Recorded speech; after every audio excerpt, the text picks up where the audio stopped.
What's up, y'all? So today I want to just sit back, relax, and have a conversation with you guys.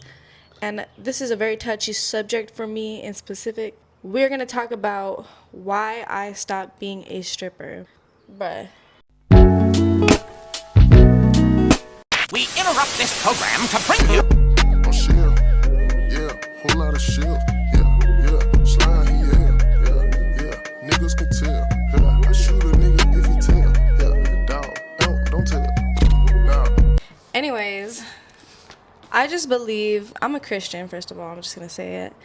I believe God gave us free will to worship him, to love him, or whether we can sin or not. He gave us that option, so I would never sit here and try to say somebody else can't do this. You're the best. God loves you. Just remember God loves you. I'm not going to tell you what to do with your life, but just know God loves you and he's waiting for you. I got a list of pros and cons, and I think I'm just going to go down the list, and I do want to start with the pros. Let's just say I loved being a stripper. Great money.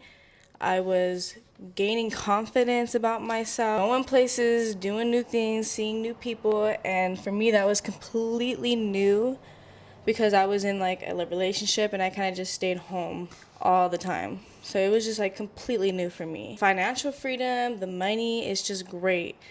The friends you meet there, they're amazing. You can dance anywhere you want. You could travel around the US or even around the country. As long as you can find a strip club, you can make some money. When it comes to financial, a lot of people are going to ask, like, how much did I make really? And the answer is like a little over 100 grand a year with some change on the side. I made a lot of money, let's just say that. On average, it was $1,000 or more a night. Yeah, it was great. Like I said, confidence. I was feeling, I was very insecure about myself for the longest time, and being a stripper really helped me remember, or actually, for the first time, I thought, damn, I'm sexy and I can get men's attention. I said I was in a relationship. I was isolated for like 4 years. I turned 21. I went to the club, just a regular dance club, and I noticed that guys were like trying to buy me drinks and they were trying to dance on me. And I mean, like, left and right, everybody was staring at me. Girls wanted to like talk to me, and I just like, for the first time in my life, I realized, whoa, I'm pretty and people like me. And that's when I decided I wanted to become a stripper. Oh, it's great fitness too. To add on top of that, being a dancer, you work a normal 8-hour shift usually, and you're constantly moving. The stage alone, you're on there like probably 4 times a night. Each stage was around, I would say, a little under 10 minutes. So you're like cardio. It's all cardio. I was in shape, mind you, and I was going to the gym too.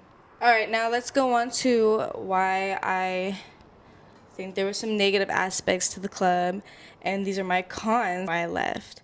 First of all, if you have a partner, somebody you love, so hard to do your job when you're just constantly thinking about the person you love, and it's very hard to play this fantasy of liking the person. That's how you get your money, right?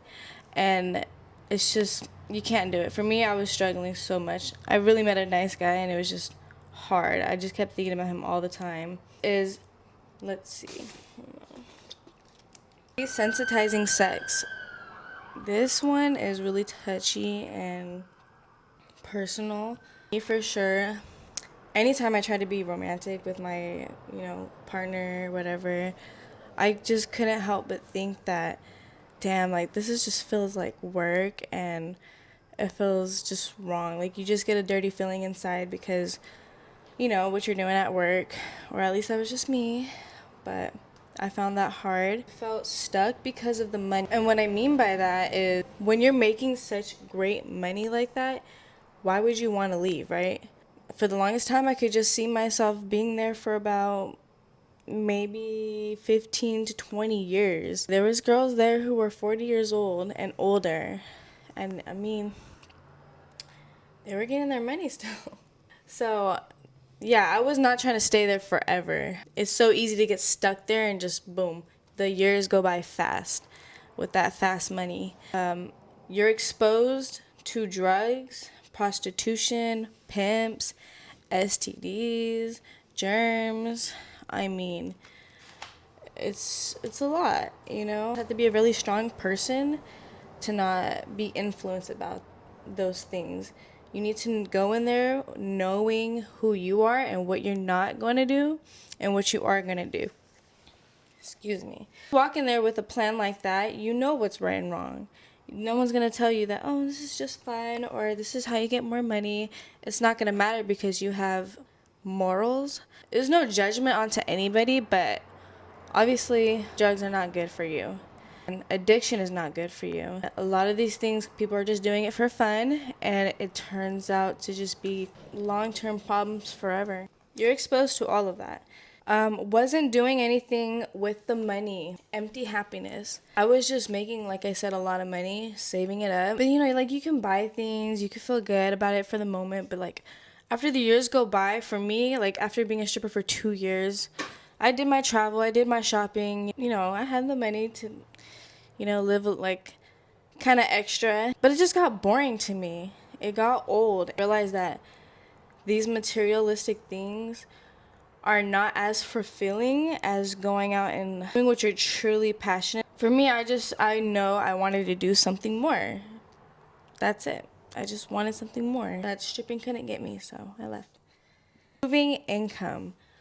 I'm not sure if anyone else experienced this problem, but me personally, it was really hard to prove my income when it comes to things like buying a car or renting an apartment. We get checks being California dancers, but it doesn't show all of your tips that you get. It shows only some of it.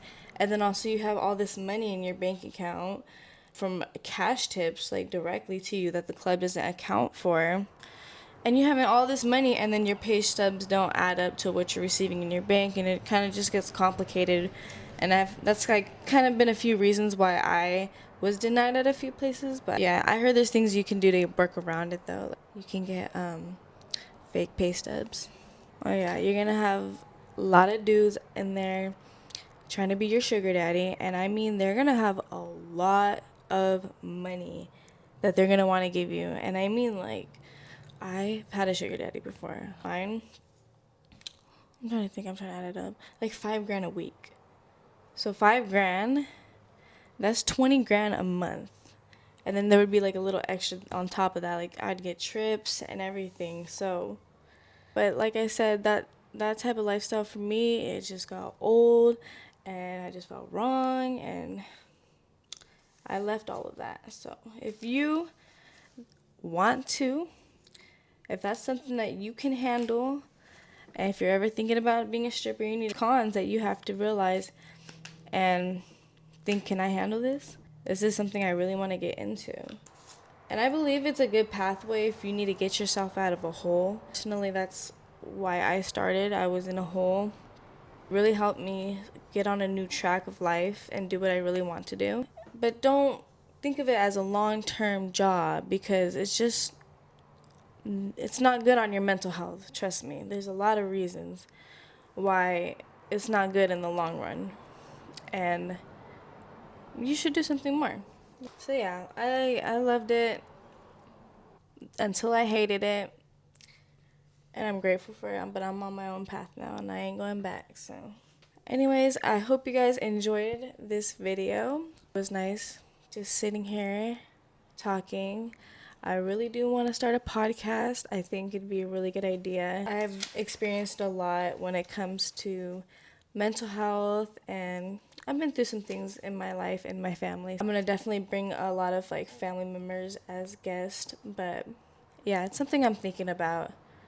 Anyways, y'all be good. Take care. God loves you. Peace out.